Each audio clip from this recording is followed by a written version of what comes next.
Hi everyone. सो इस video में हम बात करेंगे इन्फोसिस के एसपीडीएससी हायरिंग के बारे में, ऑफिशियल नोटिफिकेशन, एग्जाम्स के बारे में। और अगर आपका एग्जाम है तो क्या चीज़ें आपको दिमाग में रखनी है, प्रिपरेशन कैसे करनी है, सब कुछ इस वीडियो में हम कवर करेंगे। Starting with the official notification. So बहुत सारे बच्चों के कॉलेज में ऐसी वाली नोटिफिकेशन आई हुई थी। आपको एक बार दिखा देता हूँ, इन्फोसिस कैंपस रिक्रूटमेंट, क्या डिटेल्स दी हैं सब सब कुछ एक्सप्लेन करूंगा। तो इसमें बोला गया है, dear candidates, greetings from Infosys. And इसमें मेंशन किया गया है, hope you are loved ones are doing great, we have received your nomination for the Infosys campus recruitment program 26-27 from your institute graduates from 27 batch. We will be hired for the niche role of specialist programmer trainee and digital specialist trainee through this program. Please find the application and fill the form below on Sunday 12th July to apply for the program. You must use the same email ID from you received this email to fill the application form. Do not use any alternative ID. Link of the application दिए। Please note this is a mandatory step as part of process. Candidate who do not fill the application form will not be considered. ठीक है, तो ये सब यहाँ पर mention किया गया है। तो इस प्रकार का अगर आप देख सकते हो तो यहाँ पर जो एप्लीकेशन फॉर्म है वो यहाँ पर रिसीव हुआ है। अब यहाँ पर specialist programmer and DSC and SP दो प्रोफाइल्स के लिए जो यहाँ पर थी, डेडलाइन यहाँ पर आई थी 27 बैच के लिए। एंड सबसे पहले मैं इसके बारे में आपको थोड़ा सा समझाना चाहूंगा। देखो, सबसे पहले जॉब रोल्स आप लोग एक बार अच्छे से समझ लो, क्योंकि ये चीज काफी ज्यादा मैटर करती है। इन्फोसिस की तरफ से काफी बच्चे कंफ्यूजन है कि क्या सिस्टम्स इंजीनियर का रोल हमें नहीं देखने को इसमें मिलेगा। तो मैं आपको बता देता हूँ कि सिस्टम्स इंजीनियर की जो हायरिंग है ना, वो थोड़े मंथ बाद आएगी, 1 से 2 मंथ बाद आएगी। एंड इसका इससे कोई रिलेशन नहीं है, ये टोटली सेपरेट रोल है। This is for SP and DSC. अब ये जो प्रोफाइल है दो पार्ट्स में डिवाइड है। एक तो डीएससी प्रोफाइल आपकी सबसे लोएस्ट प्रोफाइल हो गई, जिसमें आपको जो पे पैकेज है वो 6.5 के आसपास मिल जाता है। फिर जो एसपी है, एसपी 3 पार्ट्स में डिवाइड है, L1 में, L2 में और L3 में, जिसमें L3 जो है वो हाईएस्ट पे पैकेज ऑफर करती है 21 LPA का। आप लोग L3 वाले को टारगेट करोगे तो काफी ज्यादा बढ़िया रहेगा। कैसे कर सकते हैं सारी चीजें मैं आपको एक्सप्लेन करूंगा। उससे पहले मैं आपको एक चीज और समझाना चाहता हूं कि इन्फोसिस अगर आपके कैंपस में आई है, ठीक है, अगर आपका ये एग्जाम होने वाला है, first of all make sure to join our WhatsApp group of 2027 batch. उसका फायदा क्या होगा? फ्री है। एंड उसमें आप लोग डिस्कस कर पाओगे अबाउट द थिंग, क्योंकि क्या होता है, कम्युनिटी मिल जाती है तो मजा भी आता है। सो आप चीजों को डिस्कस कर पाओगे आपस में। अगर आपको कोई डाउट्स है तो आप उसमें डिस्कस कर सकते हो। तो आप व्हाट्सएप ग्रुप ज्वाइन कर सकते हो ओनली इफ अगर इन्फोसिस आपके कॉलेज में आई है एंड 2027 बैच से आप पास आउट हो और आपका एग्जाम होने वाला है, तभी आप उस ग्रुप को ज्वाइन करें, अदरवाइज कोई मतलब है नहीं। ठीक है, तो please join the group, link आपको पिन कमेंट में मिल जाएगी, पिन कमेंट में ध्यान रखना। ठीक है, सेकंड थिंग, अगर इन्फोसिस आपके कॉलेज में आ रही है तो ये बात मैं आपको श्योरिटी से बताना चाहता हूं कि आपके कॉलेज में कॉग्निजेंट भी आएगी जेंसी प्रोफाइल के लिए, आपके कॉलेज में कैप जेमिनाई भी आएगी, आपके कॉलेज में एलटीआई माइंट्री भी आएगी।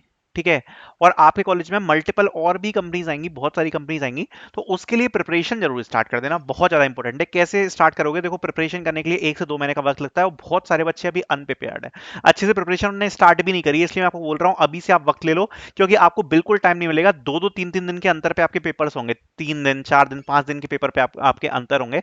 अभी आपके पास टाइम है 1 से 2 महीने का। I highly suggest to purchase the Arjun series. ठीक है, ये अकेली सीरीज से आपकी कंप्लीट प्रिपरेशन हो जाएगी, चाहे कोई भी कंपनी आ रही हो, कॉग्निजेंट, कैपजेमिनी, एलटीएम, कोई भी कंपनी आ रही है। क्योंकि देखो, सारी कंपनीज क्या पूछती हैं? एप्टीट्यूड पूछती हैं। और चीटिंग नहीं हो पाएगी, क्योंकि कॉलेज के जो लैब्स हैं उसमें आपका एग्जाम होगा, कॉलेज में जाके आपको एग्जाम देना पड़ेगा। ठीक है, तो एप्टीट्यूड आपको इसमें मिल जाएगा, quantitative aptitude, reasoning and verbal. इसके आपको बहुत सारे मॉक टेस्ट मिल जाएंगे, which is more than enough to crack the aptitude. उसके अलावा you will get the reading paragraph, numeric puzzle. क्यों? हमने एक एक वो चीजें प्रोवाइड कराई है जो कंपनियां पूछती हैं, जैसे न्यूमेरिक पजल्स है तो ये इन्फोसिस में पूछा जाता है। गेमिफाइड असेसमेंट जो है वो कैपजेमिनी और कॉग्निजेंट में पूछा जाता है, इसलिए गेमिफाइड असेसमेंट प्रोवाइड है। स्यूडो कोड्स इन्फोसिस में पूछे जाते हैं, कैपजेमिनी में पूछे जाते हैं, इसलिए प्रोवाइडेड है। एलटीआई मेंटरी में पूछे जाते हैं। तो हमने सब कुछ वो सब प्रोवाइड करा रखा है जो प्रिपरेशन के लिए इंपॉर्टेंट है। डीएसए आपको मिल जाएगा अलग से। सीएस फंडामेंटल के आपके 21 आवर्स के मॉक टेस्ट आपको देखने को मिलेंगे, 21 आवर्स, ये मॉक टेस्ट की सीरीज है। एसक्यूएल के ऊपर, ऊप्स के ऊपर, data interpretation, development, generative AI, communication assessment, coding questions की जो प्रीवियस ईयर की शीट्स हैं जो कंपनियों ने पूछे हुए हैं, 367 पेज की आपको शीट मिलेगी with solution, with the screenshot जो कि क्वेश्चंस पूछे गए हैं by the companies. Essay writing, company के आपको प्रीवियस ईयर के पेपर मिल जाएंगे। इससे बेटर और क्या ही हो सकता है? आप प्रीवियस ईयर के पेपर दे सकते हो, इन्फोसिस का, एक्सेंचर का, कैपजेमिनी का, माइंडट्री, टीसीएस एनक्यूटी का, डिलॉयट एनाले, कॉग्निजेंट का, एप्टीट्यूड का, और इन्फोसिस का एसपीडीएसई वाला पेपर, कैपजेमिनी का पेपर, ये सब आपको देखने को मिल जाएगा। सो ये आपको कंपनी वाइज मटेरियल में अलग से सारे पेपर्स देखने को मिल जाएंगे। So you can purchase it, the link will be in the description, क्योंकि डेफिनेटली ये कंपनीज भी आपके कॉलेज में बहुत ही चल जाएंगी। अब आ जाते हैं बैक टू द टॉपिक। सबसे पहले इन्फोसिस, ठीक है, ध्यान से सुनो, प्रिपरेशन क्या करनी है, कैसे आपको चीजों को ध्यान रखना है। अगर आपके कॉलेज में इन्फोसिस आ रही है फॉर दीज प्रोफाइल, सबसे पहली चीज ये बात समझो कि इसमें आपके 4 कोडिंग क्वेश्चंस होने वाले हैं। इन 4 कोडिंग क्वेश्चंस का आपको ऑप्शन दिया जाएगा, जिसको कुछ इस प्रकार से डिवाइड किया जाता है। First one is easy, then there is medium, then there is hard, and then there is complex. ठीक है, 4 कैटेगरी यहां पर रहती हैं। अब इस कैटेगरी में जो आपको टारगेट करना है वो शुरू की ये 3 कैटेगरी हैं, क्योंकि देखो इन 4 कोडिंग क्वेश्चंस में इन्फोसिस आपको ऑप्शन देती है कि आप कोई भी 3 कोडिंग क्वेश्चंस कर सकते हो, आपके ऊपर है। ठीक है, मतलब आउट ऑफ 4 आपको कोई भी 3 कोडिंग क्वेश्चंस को अटेम्प्ट करना है मैक्सिमम। ठीक है, और टाइम कितना दिया जा रहा है, 3 आवर्स का। सो टाइम बहुत ज्यादा है, एक तो टाइम की फिक्र बिल्कुल मत करना। 3 आवर्स का टाइम है और आपको 3 कोडिंग क्वेश्चन भी नहीं करने हैं। अगर आप 2 कोडिंग क्वेश्चन सही सॉल्व कर देते हो, अगर 2 कोडिंग क्वेश्चन आपके सॉल्व हो जाते हैं, I guarantee you that you will be getting the interview. केवल 2 कोडिंग क्वेश्चंस करने हैं। तो 2 कोडिंग क्वेश्चंस करने के लिए आप क्या करोगे कि आप ये दिमाग में कर लो कि आपको 1.5 आवर्स में एक क्वेश्चन को सॉल्व करना है। और अगर आप अड़े रहे ना क्वेश्चन पे और बहुत सही वे में अगर आप थिंक कर रहे हो, तो इट्स नॉट डिफिकल्ट कि 1.5 घंटे में आप एक कोडिंग क्वेश्चन को सॉल्व कर पाओ। बिकॉज कोडिंग क्वेश्चन का लेवल तो हाई है, बट टाइम काफी ज्यादा दिया जा रहा है, तो that is a beneficial thing. ठीक है, सो देखो सबसे इंपॉर्टेंट चीज जो इन्फोसिस में होती है, जो मैं आपको समझाना चाहूंगा, मैं आपको समझाता हूँ। अभी लास्ट टाइम एक क्वेश्चन आया था इन्वर्जन का। लास्ट टाइम एक क्वेश्चन आया था इन्वर्जन्स का, जिसमें इन्वर्जन्स काउंट करने थे। ये एक बहुत इंपॉर्टेंट चीज समझा रहा हूं, ध्यान से सुनना।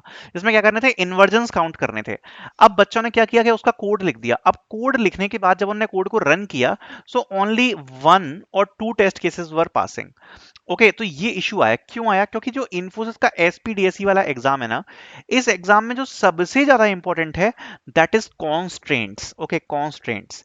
कॉन्स्ट्रेंट्स जो आपको दिए होंगे ना, वो बहुत ज्यादा बड़े दिए होंगे। तो एक तो ये चीज पढ़ के जाना कि किस लेवल के कॉन्स्टेंट के लिए आपको क्या चीज यूज करनी है। फॉर एग्जाम्पल, आपने एक वेरिएबल ले लिया इंट ए, इंटीजर में ले लिया, लेकिन अब जो इंट है वो तो वैल्यू होल्ड ही नहीं कर पा रहा टेस्ट केस की। तो उसके लिए हो सकता है आपको लॉन्ग लेना पड़े या आपको डबल लेना पड़े, आपको नहीं पता, राइट? तो जो कॉन्स्ट्रेंट्स होंगे वो एक तो आपको अच्छे से रीड करना आना चाहिए, plus time complexity. Time complexity is very very important. जैसे मैंने आपको अभी एक चीज बताया कि कॉन्स्ट्रेंट्स की वजह से बहुत सारा इशू हुआ इस वाले क्वेश्चन में, जो कि इन्वर्जन वाला था। बिकॉज इसमें बहुत सारे बच्चों ने लॉजिक सही लिख दिया, ऑप्टिमाइज भी कर दिया, तब भी नहीं सही हो पा रहा था। बिकॉज जो एन की वैल्यू थी वहां पर दी गई थी 10⁵ मैक्सिमम तक। एंड जब अप्रोच यूज करनी थी, जो अप्रोच यूज करनी थी इस क्वेश्चन को सॉल्व करने की, दैट वाज पेन विक्ट्री। ठीक है, एंड उससे यहां पर ये जो क्वेश्चन था वो यहां पर सॉल्व होना था। ठीक है, एंड आपको पता ही है कि ये जो कॉन्सेप्ट है ये काफी ज्यादा एडवांस कॉन्सेप्ट है। अभी कॉम्पिटिटिव प्रोग्रामिंग वगैरह में ये चीज यूज करी जाती है, जिसमें आप अलग अलग चीजें ट्रीज में स्टोर करते हो। ठीक है, जिससे आपको जो आपकी टाइम कॉम्प्लेक्सिटी है आप उसको मैनेज कर पाओ। काफी ज्यादा एडवांस टॉपिक है, तो उससे क्वेश्चन ये आया था। तो मेन बात, मेरा कहने की बात ये है कि देखो अगर कॉन्स्टेंट्स बहुत ज्यादा है ना, हाई, तो यहां पर मैं आपको एक चीज बताना चाहूंगा, बहुत ध्यान से सुनना, जो बच्चे गलतियां करते हैं। आपने इजी क्वेश्चन पढ़ा, आपने मीडियम क्वेश्चन पढ़ा, आपने हार्ड क्वेश्चन पढ़ा। ठीक है, सपोज आपने इजी क्वेश्चन को सॉल्व कर लिया, अब आप आए मीडियम क्वेश्चन पे, अब आपने पढ़ा, आपको लगा यार ये क्वेश्चन तो इजी लग रहा है, तो आपने अपना पूरा टाइम इसी में लगा दिया, आपने हार्ड वाला क्वेश्चन पढ़ा ही नहीं। क्यों? क्योंकि ये क्वेश्चन आपको पढ़ने में इजी लग रहा था, क्योंकि आपने एक मिस्टेक करी कि आपने क्वेश्चन तो पढ़ा और आपको इजी लगा, बट आपने कॉन्स्टेंट्स नहीं पढ़े। अब भैया कॉन्स्टेंट से तो पूरी चीज चेंज ही हो गई। आप जो क्वेश्चन को पढ़ के समझ के उसको सॉल्व करने की कोशिश कर रहे हो, जो आपके दिमाग में सॉल्यूशन है, that was related to maybe arrays and using maps और यूजिंग सब अदर डेटा स्ट्रक्चर। बट जो कॉन्स्टेंट्स हैं वो इतने ज्यादा हाई हैं कि शायद इन डेटा स्ट्रक्चर से काम ही नहीं चलेगा। आपको शायद ऑप्टिमाइज करने के लिए फैनविक ट्रीज का यूज करना पड़े।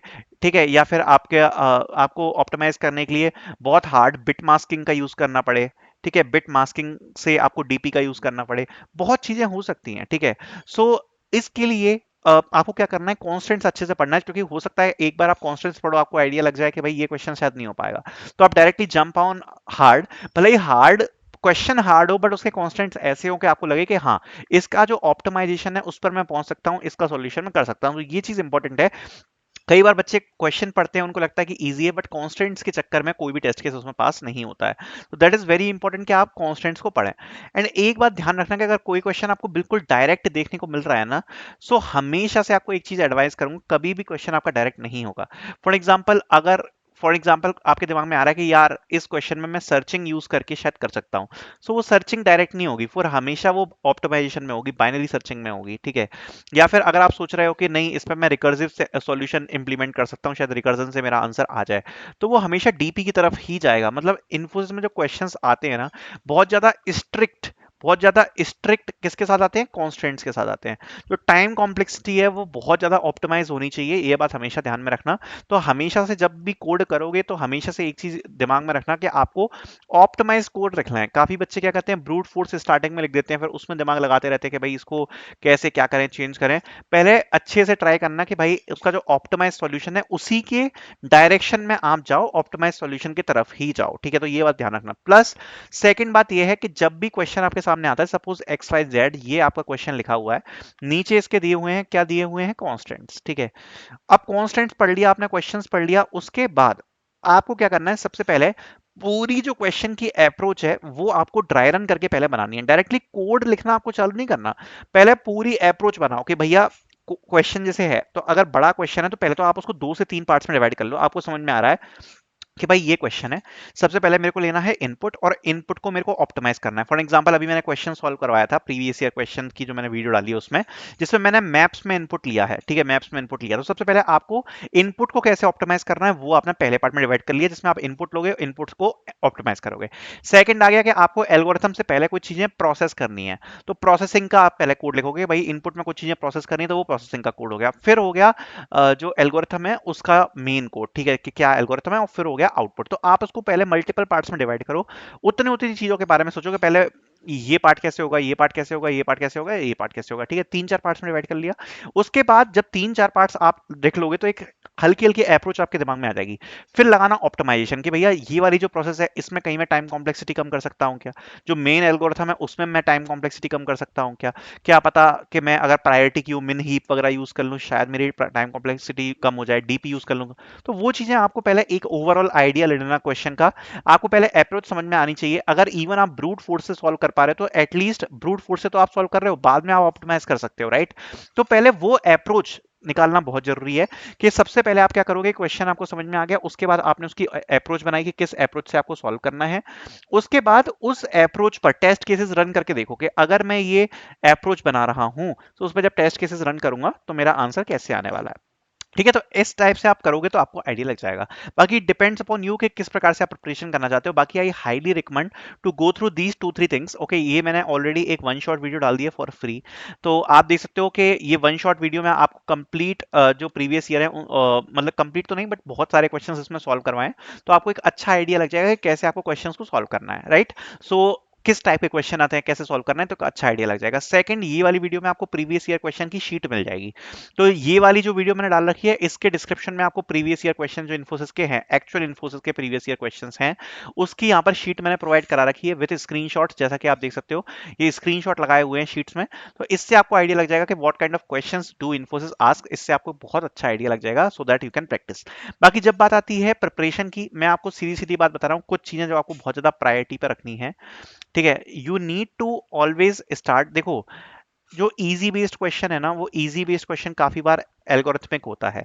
मतलब हो सकता है कि आप एल्गोरिथमिक क्वेश्चन हो, एरे, स्ट्रिंग्स, बेसिकली मैप्स या फिर बिट्स वगैरह का यूज करके आप उसको सॉल्व कर लो। बट जो बाकी के बच्चे 3 क्वेश्चन हैं जनरली वो उनमें हमेशा कोई ना कोई टेक्निक लगती है। सबसे इंपॉर्टेंट जो टॉपिक्स हैं वो मैं आपको बताता हूँ। एक तो आपका हो गया प्रायोरिटी क्यू, प्रायोरिटी क्यू से बहुत बार क्वेश्चंस आए हैं। Second, very very important, that is sliding window. Sliding window के क्वेश्चंस बहुत बार इन्फोसिस ने पूछे हैं। उसके बाद आता है आपका डायनेमिक प्रोग्रामिंग, अगेन ये फेवरेट टॉपिक आप बोल सकते हो, इन्फोसिस का फेवरेट टॉपिक डायनेमिक प्रोग्रामिंग, ठीक है। चौथा आता है आपका ग्राफ्स। पांचवा आएगा आपका डिसजॉइंट सेट्स, डिसजॉइंट सेट्स, ठीक है। और फिर आपके जितने भी ट्री टाइप्स होते हैं ना, एनएरे ट्री हो गया, ठीक है, ट्री वाले ग्राफ्स हो गए, ठीक है, ट्री ग्राफ्स हो गए, ठीक है, फेनविक ट्री हो गया, और जितने भी ये सीपी वाले हैं, ठीक है। और उसके अलावा फिर आते हैं आपके मैथ्स एल्गोरिथम्स, जो मैथ्स बेस्ड एल्गोरिथम होती हैं कॉम्पिटिटिव प्रोग्रामिंग की। और ये जो बिट्स वाली चीजें हैं ना, ये बहुत इंपॉर्टेंट है, बिट्स को सेट करना, ओके, कैसे बिट्स को सेट करना है, बिट्स से कैसे आंसर निकलता है। ये जो बिट्स वाली चीजें हैं ना, ये बहुत कॉम्प्लेक्स लगती हैं बहुत बच्चों को, और ये बिट्स वाली चीजें ऑप्टिमाइज करने के लिए बहुत बार इन्फोसिस में आती हैं। सो बहुत हार्ड क्वेश्चंस आपको देखने को मिलेंगे। मैंने आपको प्रीवियस ईयर बता दिया कहाँ से आप प्रैक्टिस कर सकते हो, वन शॉट वीडियो मैंने डाल दी। उसके अलावा अगर आपको एग्जैक्ट उस टाइप के ही अगर आपको क्वेश्चन सॉल्व करने हैं तो आप कोड फोर्सेस पे जाइए, प्रॉब्लम सेट में जो 1500 से ऊपर रेटेड क्वेश्चन है, यहाँ पर रेटिंग देखते चले जाना। ये इन्फोसिस के सारे जो क्वेश्चंस हैं आपको बहुत सिमिलर देखने को मिलेंगे, जो इसमें 1500 से प्लस रेटिंग वाले दिए हुए हैं। जैसे फॉर एग्जांपल अगर आप इस क्वेश्चन पे आते हो तो ये यहाँ पर आप देख सकते हो, bit masking, divide and conquer, DP maths and number theory का क्वेश्चन है। इसकी रेटिंग क्या है? 1500। तो आप इसको सॉल्व कर सकते हो। ये बिल्कुल इन्फोसिस के जो एग्जैक्ट क्वेश्चन है बिल्कुल वैसा ही आपको क्वेश्चन देखने को मिलेंगे। बिल्कुल सेम ऐसे ही क्वेश्चन पूछे जाते हैं जो कि कोड फोर्सेस में 1500 प्लस रेटेड क्वेश्चन है।